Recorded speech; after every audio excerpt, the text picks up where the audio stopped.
Ladies and gentlemen, welcome to these right here are going to be some WWF Wrestlemania 11 thoughts. I did Wrestlemania 2 the other week, so I thought, why the hell not? Now this one gets a very, very bad rep, does it not? Because it's got some football player called Lawrence Taylor in the main event. Yes, that's right. The main event isn't even Shawn Micheals versus Kevin Nash. Sid's out with Shawn Micheals. Fuck you. I'm allowed to get confused about that. It hasn't got Shawn Micheals versus Kevin Nash. Sorry, even Jesus Christ versus Diesel in the main event, because they're in the title match. No, it's got a footballer, so of course it gets a bad rep for that straight off the bat, doesn't it? It's April the 2nd, it's 1995, and we are live at the Hartford Civic Centre in Hartford, Connecticut, the home of the 1990 Survivor Series, where some guy made his debut. Bet you've never heard of him, called The Undertaker. 16,000 fans are on hand. This show did a 1.3 buy rate, considered a big disappointment at the time.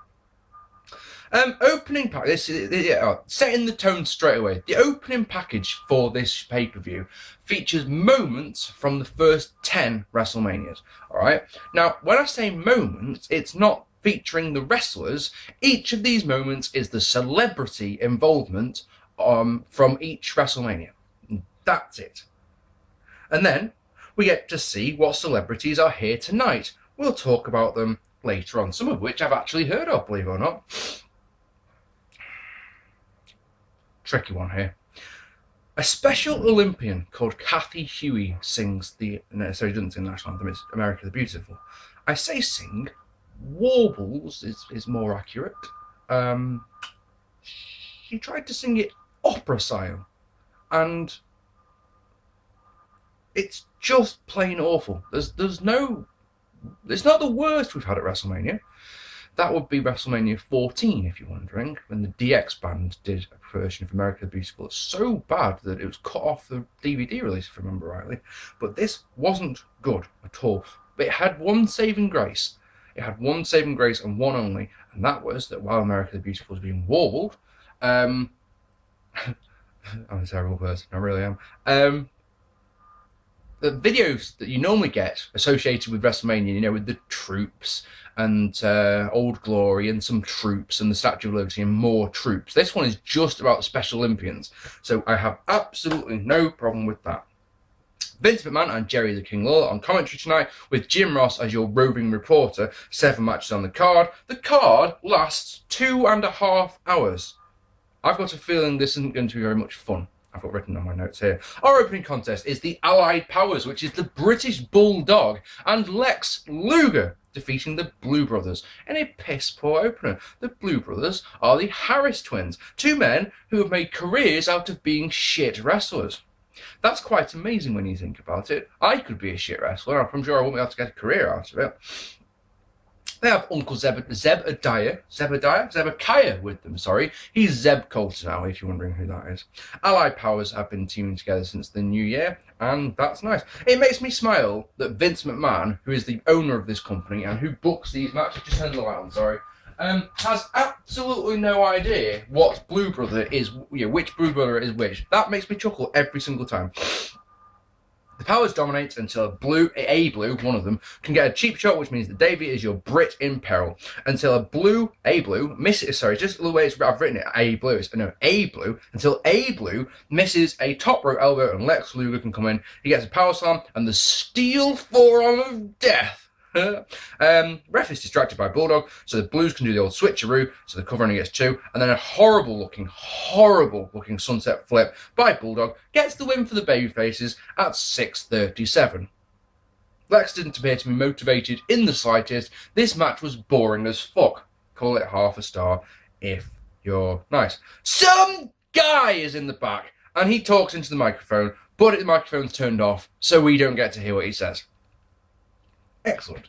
Razor Ramon defeating Jeff Jarrett by disqualification. Jeff beat Razor for the Intercontinental Championship at the Royal Rumble, so injuring his knee in the process. So tonight is the rematch. Before Razor comes to the ring, the 1, 2, 3 kid cuts a promo, and it sounds like his microphone isn't working either. Well done, WWF. Well done.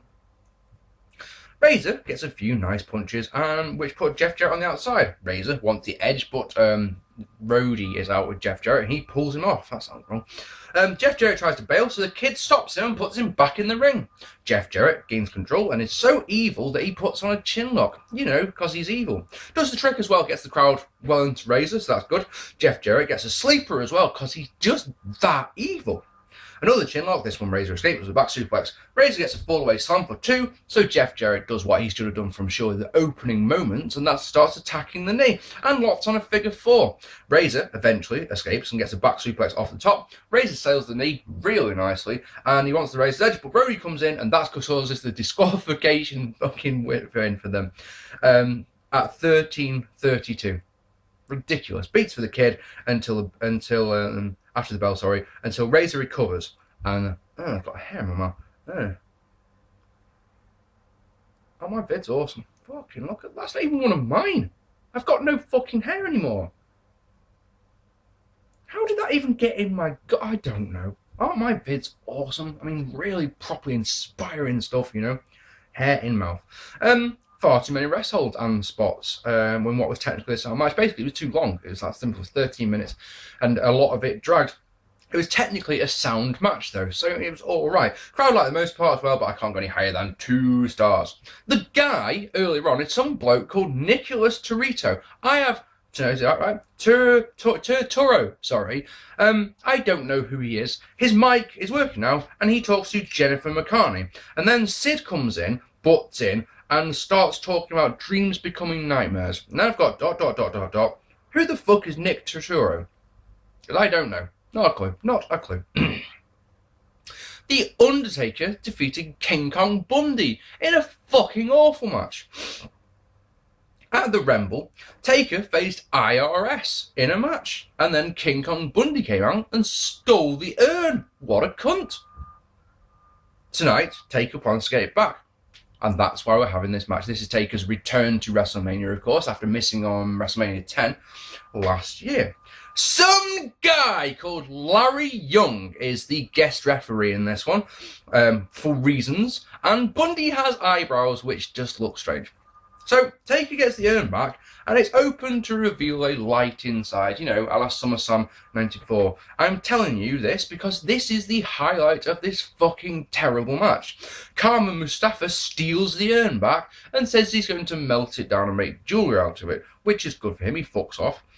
Bundy is an evil mofo, so sleepers the dead man, then hits the avalanche, which Taker no-sells, and hits a... What does he get the win with? Go on. Can you remember? Not the tombstone, that'd be stupid. It's a jumping clothesline and gets the win. Oh yeah, he does. At 6:36, a jumping clothesline. What the fuck is that? Basically, the move before it was a scoop slam, and I can't help wonder, right, if Taker was meant to be going for the tombstone, and he basically lost his grip, so turned it into a power slam, and then just told Bundy, look, the next thing I do, stay down. So he went, oh, I know, yeah, I can do, but that massive jumping clothesline I do, bam, get down, oh, it's devastating. Fucking stupid.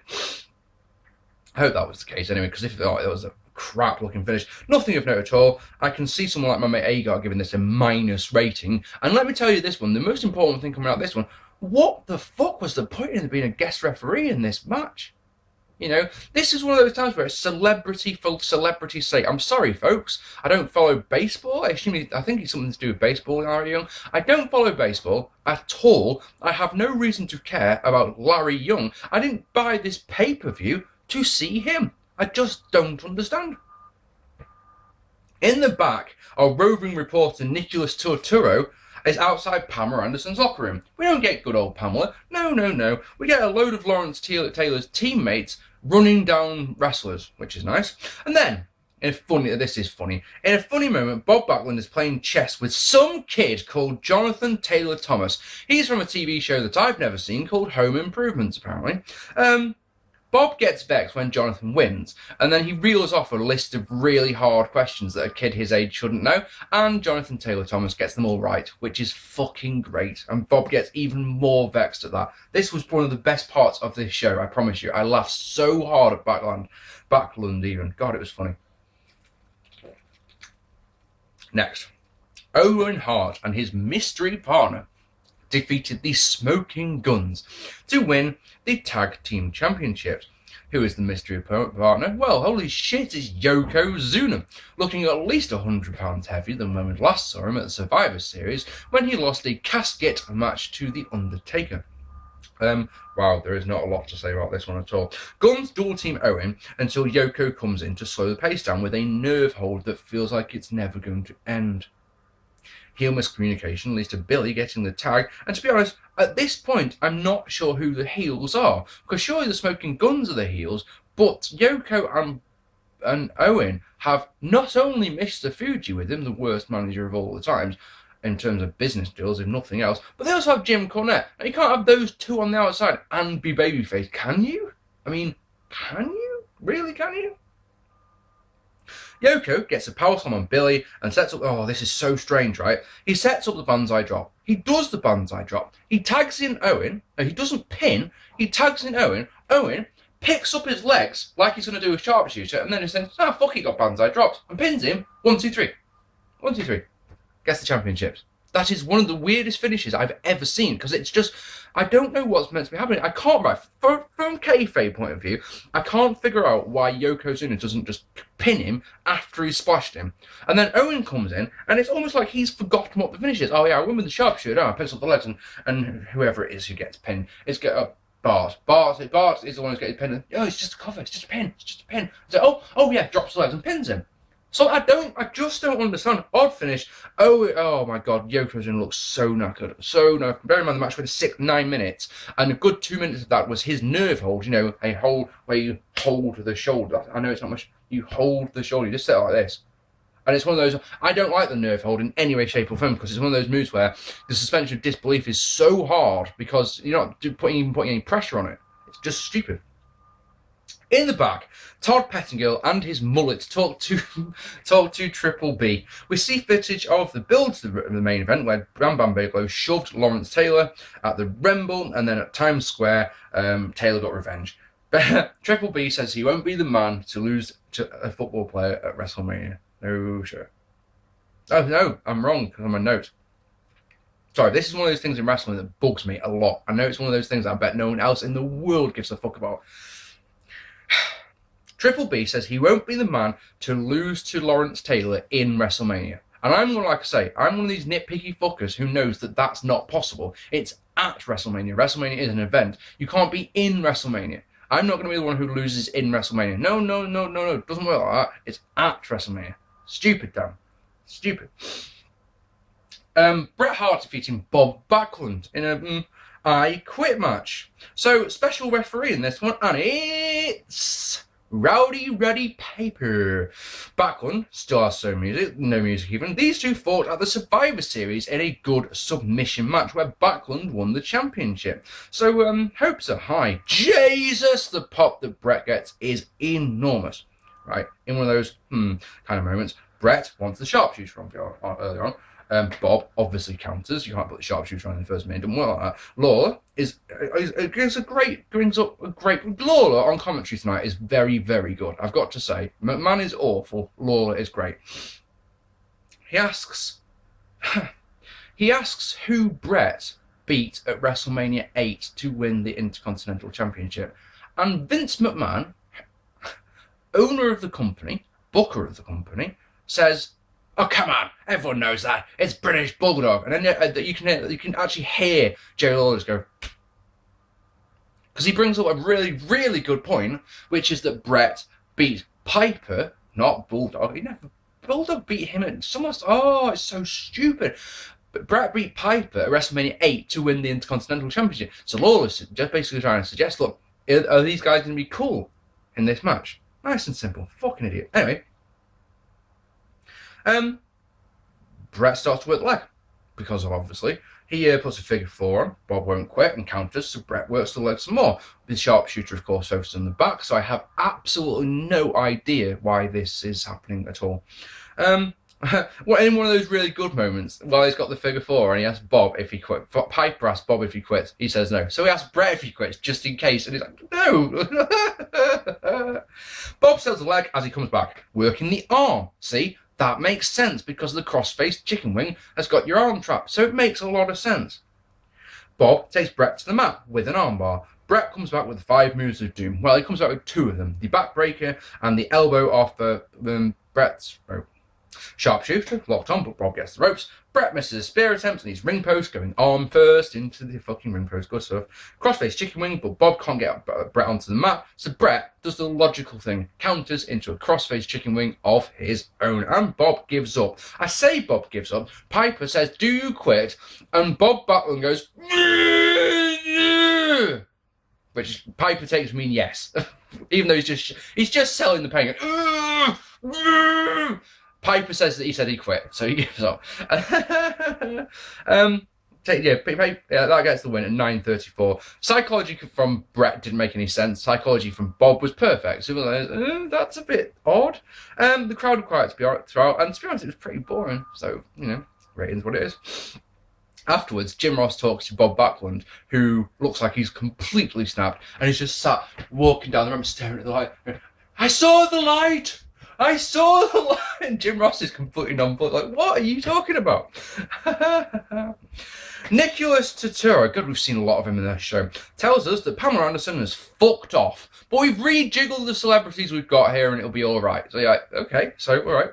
Okay. Diesel defeating Shawn Micheals in a good match to retain the WWF Championship.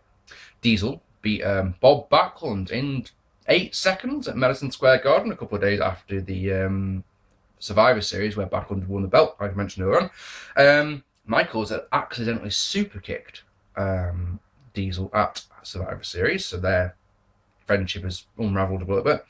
Micheals is basically vexed that Diesel has won the championship, uses the motivation of how pissed off he is that his former best mate is the champion and he's not, to win the 1995 Royal Rumble. A fucking awful match, if I remember rightly. I'll review it one day, promise. Yeah, and he also got himself a new bodyguard, because of course Diesel was his bodyguard for the longest time. He's now got a new bodyguard, which of course is Sid. Jonathan Taylor Thomas is guest timekeeper for reasons I cannot think of.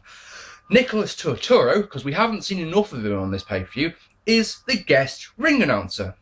I can't use because reasons, so we're going to have to use because WCW. I just do not know why he is on this show so much, or more importantly, who the fuck he is. Who is this guy? Is he an actor? Is he a water skier or something? I just don't know.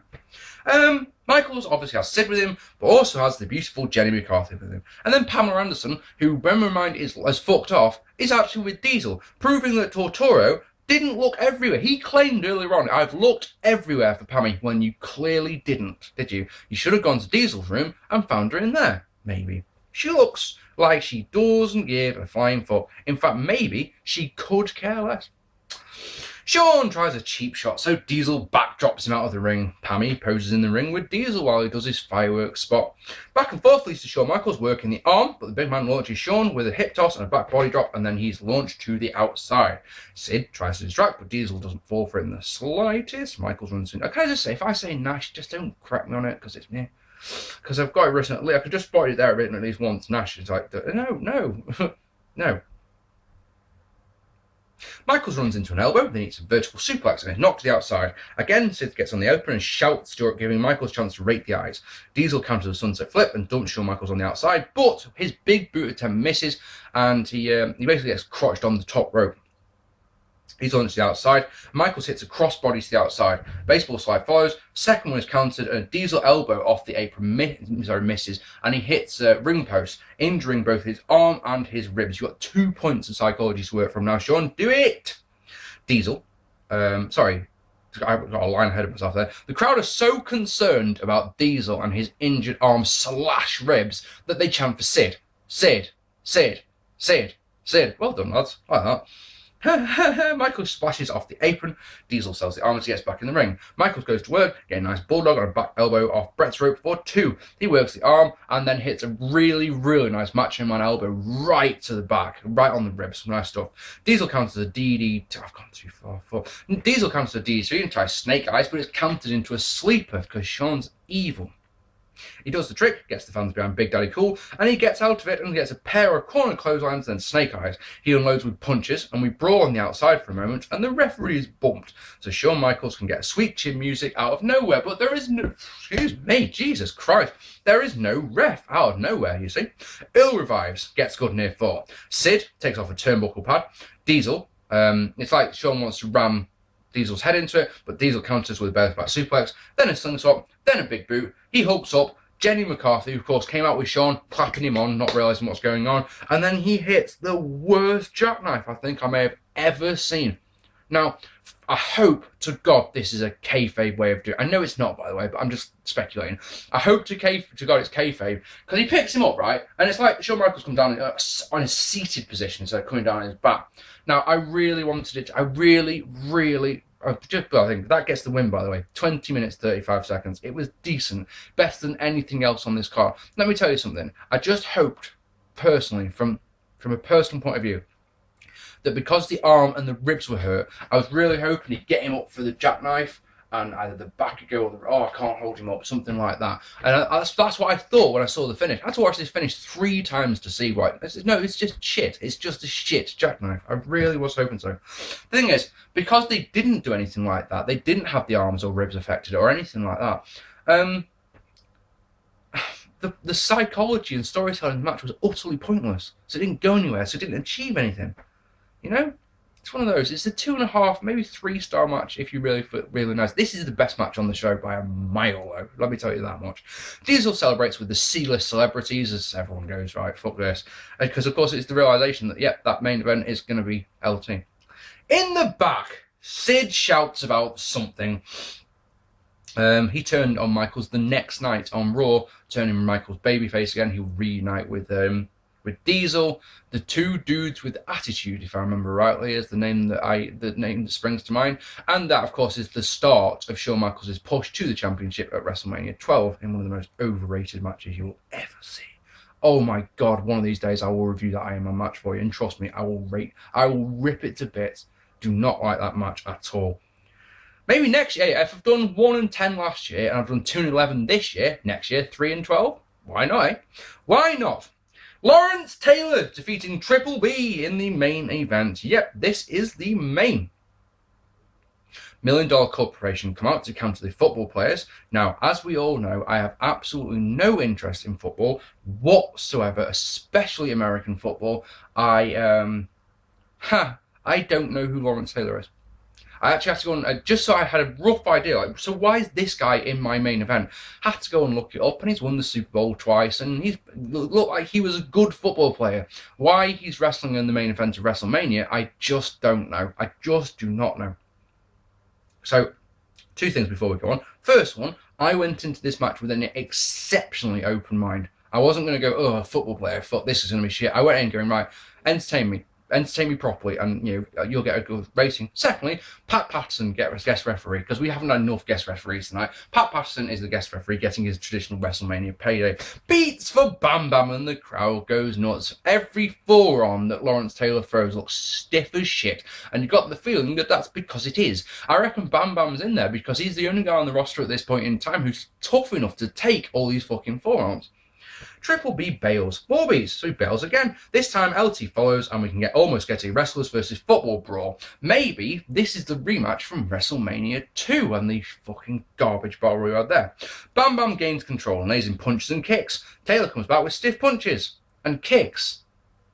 Bam Bam chokes on the ropes and gets a horrible looking Boston Crab, then puts on a worse looking ankle pick. If you can imagine it, imagine this is my foot, right? I know it's not, I know it's a hand, but it looks that Triple B is doing this. Ow, it hurts me. Ow, looks like he's just clamped on the ankle. It doesn't look, there's no pressure there. I understand if it's a football player. No, because he's retired. No, that doesn't work, Mark. My own argument that I've got written down here doesn't work. I understand that he's a football player and you don't want to injure him, but he's a retired football player at this point, isn't he? So it doesn't matter. It's on those... Sucks the life out of the match. Taylor gets a back suplex, which looks impressive, but Triple B stays in control with headbutts to the chest. He gets a moonsault, but he hurt his knee when he landed. He gets, oh my gentle lord, right, I've written it down as a gut-wrench suplex. Vince McMahon calls it a jackknife. I don't know what it's meant to be. It just looks so bad. I'm starting to think that Vince McMahon knows less about wrestling than Gorilla Monsoon. Sorry to rip one straight out of the OSW books, but that's just the case. He gets an enziguri and comes off the top with a headbutt for 2. Lawrence Taylor comes out with forearms and one off the top, which gets the win out of nowhere at 11 minutes and 42 seconds, right? So what will go is we'll be fair, right? How's this sound? As a match, a standard generic match, yeah, this was pretty poor. But I've got to give Lawrence Taylor lots and lots of credit because he really tried his hardest. And as celebrity matches go, this was one of the best you'll see. Now, trust me on that one. The biggest problem I have with this, and it's not Lawrence Taylor's fault or Bam Bam's fault, obviously, but this doesn't deserve to be anywhere near the main event, especially of a WrestleMania. Think about that. Think about that. Yeah, there's only been 30 WrestleMania main events, and one of them featured a football player. Think about that for a second, and it might make your brain ache. I've been told throughout very good authority that Triple B was scheduled to win the championship at some point in 1995 because of this. This is your payoff. If you do this, we'll let you win the championship. We'll give you the championship later on in the year. But then apparently the click got in Vince McMahon's ears and went, look at the Buyrate that he did in the main event. You can't give him the championship. And Vince, being an idiot, went, oh yeah, you're probably right. Probably right. No, it's not giving him the championship. So yeah, that's that. Man, as I wrap up, this is not a good show. Celebrities who are nobodies other than Pamela and Jennifer, all right? Very little good in the ring. Vince McMahon's commentary is so bad. I actually was looking, when it started off like Vince on commentary, yeah, this should be good. No, it's not. It's crap. It's really cool. The flip side of that, of course, is that Lawler's commentary is good.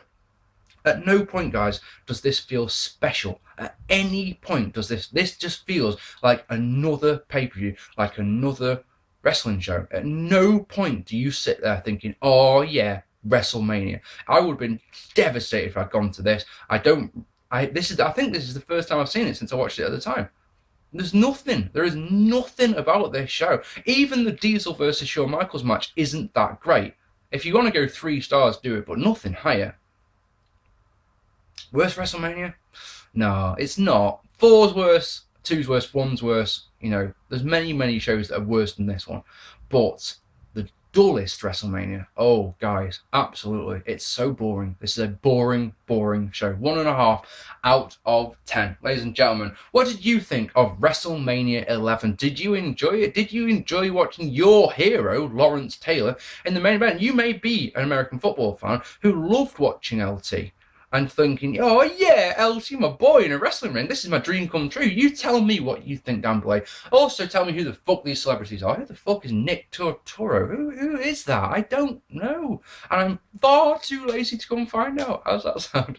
Ladies and gentlemen, I have been Mark P. Thank you so much for watching this video. I do certainly hope you've enjoyed it. I will see you all very... Oh, hit subscribe, hit like, follow me on Twitter. You know, all the usual jazz. I've been Mark P. Take it easy, guys.